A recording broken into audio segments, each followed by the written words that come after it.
ನಮಸ್ತೆ ವೀಕ್ಷಕರೇ, ನಾನಿವಾಗ ಬಟಾಟಿ ಪಲ್ಯನ ಮಾಡಕತ್ತೀನಿ. ಬಟಾಟಿ ಪಲ್ಯಕ್ಕಾಗಿ ನಾನು ಇವಾಗ ಏನು ಮಾಡ್ತೀನಿ, ಎಣ್ಣೆಯನ್ನು ಹಾಕ್ಕೋತೀನಿ. ಒಂದು 3 ಚಮಚ ಎಣ್ಣೆ ಹಾಕ್ಕೊಂಡೆ ಬಟಾಟಿ ಪಲ್ಯ ಮಾಡೋಕ್ಕಾಗಿ. ಹೆಚ್ಚಿದ ಬಟಾಟಿ ಪಲ್ಯ ಹಸಿದು ಕುದಿಸಿ ಮಾಡೋಂಗಿಲ್ಲ. ಹೆಚ್ಚಿದ ಬಟಾಟಿ ಪಲ್ಯನ ಅರ್ಧ ಟೀ ಸ್ಪೂನ್ನಷ್ಟು ಏನು ಮಾಡಿದೆ, ಸಾಸಿವೆ ಕಾಳನ್ನು ಹಾಕ್ಕೊಂಡೆ.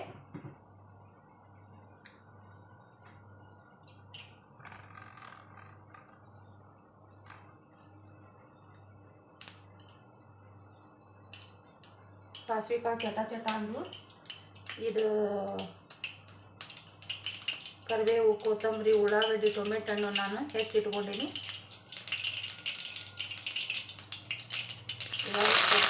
ಕರಿಬೇವನ್ನು ಹಾಕಿದೆ. ಉಳ್ಳಾಗಡ್ಡಿ, ಒಂದು ಉಳ್ಳಾಗಡ್ಡಿ ಹೆಚ್ಚಿಟ್ಕೊಂಡಿದ್ದೆ, ಹಾಕಿದೆ.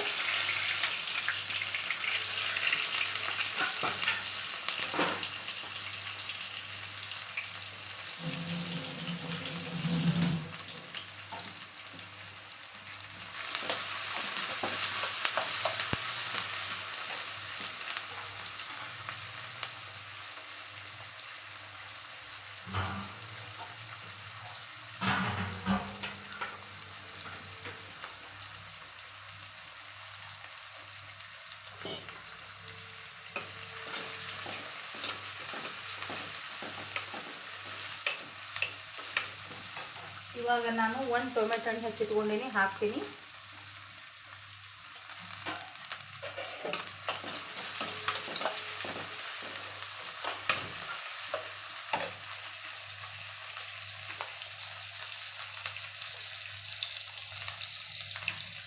ರುಚಿಗೆ ತಕ್ಕಷ್ಟು ಉಪ್ಪನ್ನು ಹಾಕಿದೆ.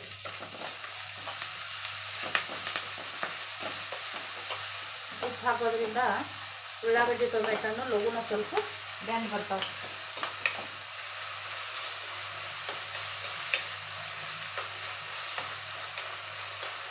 ಸ್ವಲ್ಪ ಬೇಯಿಸ್ಬೇಕು ಇದನ್ನು.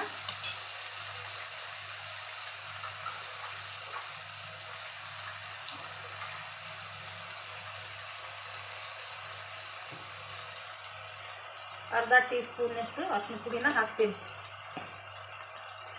1 ಟೀ ಸ್ಪೂನ್ನಷ್ಟು ನಾನು ಈ ಚಮಚೆ ನಂದು ಖಾರ, ನಮ್ಮ ಮನ್ಯಾಗ ಖಾರ ಇಷ್ಟು ಸ್ವಲ್ಪ ಬೈಸಿನಿ ಪಸೆ ಸ್ವಲ್ಪ ಖಾರ ಜಾಸ್ತಿ ತಿಂತಾರೆ. ನಮ್ಮ ಮನ್ಯಾಗ ಸ್ವಲ್ಪ ಖಾರ ಕೆಲವೊಂದು ಮಂದಿ ತಿನ್ನಂಗಿಲ್ಲ, ಕೆಲವೊಂದು ಮಂದಿ ತಿಂತಾರೆ. 1 ಟೀ ಸ್ಪೂನ್ನಷ್ಟು ಮಸಾಲೆ ಪುಡಿನ ಹಾಕಿದೆ.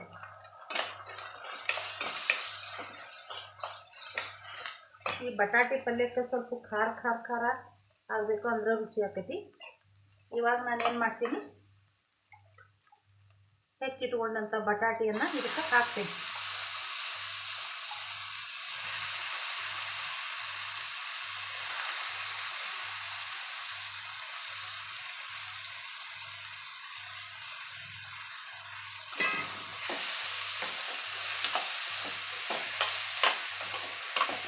ಈ ಥರ ಹಾಕಿ ಇದನ್ನು ಬೇಯಿಸಬೇಕು.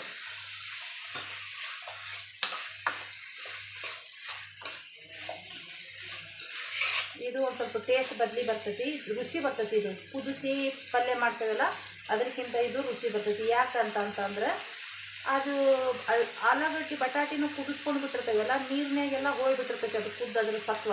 ಆದರೆ ಇದು ಹಸಿದು ಇರ್ತೈತಲ್ಲ, ಇದ್ರಾಗನೇ ಬಿಡ್ತೈತಿ ಪಲ್ಯ. ಅದಕ್ಕಾಗಿ ಏನಾಗ್ತೈತಿ, ರುಚಿ ಆಗ್ತೈತಿ.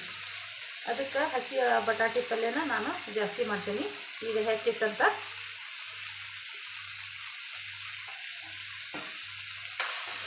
ಕೊತ್ತಂಬರಿಯನ್ನು ಹಾಕಿದೆ. ಇವಾಗ ಬಟಾಟಿ ಪಲ್ಯ ಏನಾಯಿತು, ರೆಡಿ ಆಯಿತು. ಸ್ವಲ್ಪ ಹೊತ್ತು ಇದನ್ನು ಒಂದು ಸ್ವಲ್ಪ ನೀರು ಬಿಟ್ಟು ಬೇಯಿಸ್ಬೇಕು.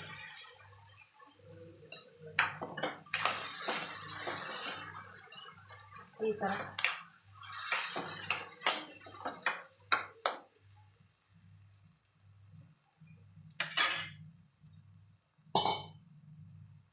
ನೋಡಿ ವೀಕ್ಷಕರೇ, ಬಟಾಟಿ ಪಲ್ಯ ರೆಡಿ ಆಯಿತು.